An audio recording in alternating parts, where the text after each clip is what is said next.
சொல்லட்டுமானே? தியாகி இமானுவேல் சேகரன் அவர்களுடைய இந்த கல்லறையை இமானுவேல் சேகரன் அறக்கட்டளையுடைய தலைவராக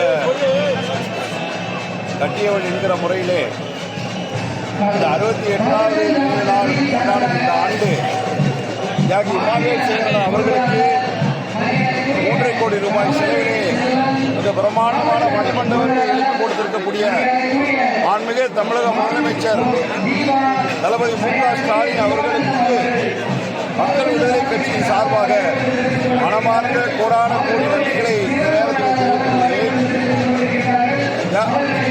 முதலமைச்சர் அவர்கள் எதிர்கட்சி தலைவராக இருந்த பொழுது 2019 என்னுடைய அழைப்பை ஏற்று எதிர்கட்சி தலைவராக இங்கே வந்து தியாகியார் அவர்களுக்கு மரியாதை செலுத்தினார்கள். அதைத் தொடர்ந்து ஒவ்வொரு ஆண்டும் திராவிட முன்னேற்ற கழகத்திற்கு சார்பாக மாண்புமிகு துணை முதலமைச்சர் உதயநிதி ஸ்டாலின் அவர்களை ஒவ்வொரு ஆண்டும் இங்கே அனுமதித்துக் கொண்டிருக்கிறார்கள். அவரோடு சேர்ந்து அமைச்சர் பெருமக்களும் இங்கே வருகை தந்து கொண்டிருக்கிறார்கள். அந்த வகையிலே சாதி ஒழிப்பு போராளி, இளைஞர்களுடைய எழுச்சி நாயகன், ஒடுக்குமுறைக்கு எதிராக களம் கண்ட நாயகன் என்று தொடர்ந்து தியாகி இமானுவேல் சேகரன் அவர்களுடைய புகழை முதலமைச்சர் அவர்கள் போற்றி பாராட்டி கொண்டிருக்கிறார்கள். எனக்கு தெரிந்து 100 ஆண்டு கால தமிழ்நாடு அரசியல் வரலாற்றிலே சாதி ஒடுக்குமுறைக்கு எதிராக களம் கண்டு தன் உயிரை கொடுத்த தியாகி இமானுவேல் சேகரனை இந்த அளவிற்கு போற்றி கொடுத்தவர் தமிழ்நாட்டிற்கு முதலமைச்சர் மட்டும்தான் என்பதை பார்த்து இந்த நேரத்தில் மகிழ்ச்சியை வெளிப்படுத்துவதோடு முதலமைச்சர் அவர்களுக்கு மீண்டும் மீண்டும் எங்கள் மக்கள் விடுதலை கட்சியின் சார்பாக நன்றிகளை தெரிவித்துக் கொள்கிறேன். நன்றி, வணக்கம். மதுரை பன்னாட்டு விமான நிலையத்திற்கு எடப்பாடி திரு பழனிசாமி அவர்கள் வந்து முத்துராமலிங்க தேவர் அவர்களுடைய பேரை சூட்டணும் அப்படின்னு இப்போ மக்கள் பிரச்சாரத்துக்கு வந்து பேசியிருக்கேன். அதை எப்படி பார்க்குறீங்க? அதாவது மதுரை விமான நிலையம் என்பது சின்ன உடப்பில் இருக்கக்கூடிய தேவேந்திரகுல மக்கள் விமான நிலையம் கட்டுமானப்படி தொடங்கி 1950 ஆண்டு அந்த நிலத்தை கொடுத்து அந்த விமான நிலையம் ஏற்படுவதற்கு உழைத்தவர்கள் என்பது நாட்டுக்கே தெரிந்த உண்மை. உணர்ந்து ஒடுக்கப்பட்ட சமூகம், குறிப்பாக தேவேந்திரகுல வேளாளர் சமூகம், சாதி ஒழிப்பு போராளி இமானுவேல் சேகரன் பெயரிலே அங்கே விமான நிலையத்திற்கு பெயர் சூட்ட வேண்டும் என்று வலியுறுத்தி வருகிறார்கள்.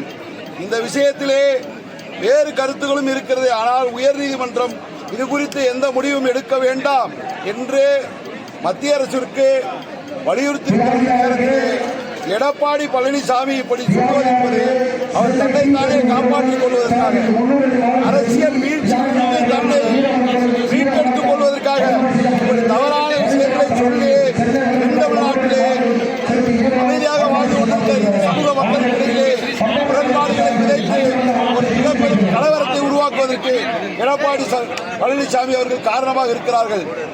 நான் சொல்வது என்னவென்றால் 10.5% இடஒதுக்கீடு விஷயத்திலே ஏற்கனவே முக்குளத்தூர் மக்களுக்கு எடப்பாடி துரோகம் இழைத்து விட்டதாக அந்த மக்கள் சொல்லிக் கொண்டிருக்கிறார்கள்.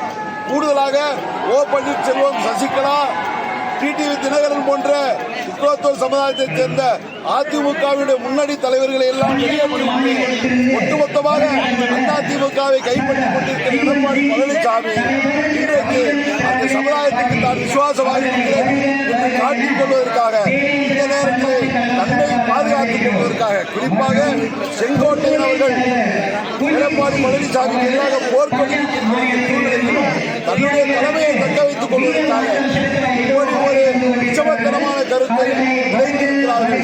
இதை 2 சமுதாய மக்களும் அறிவார்கள். தேவேந்திர சமூகமும் அறியும், தேவர் சமுதாய மக்களும் அறிவார்கள்.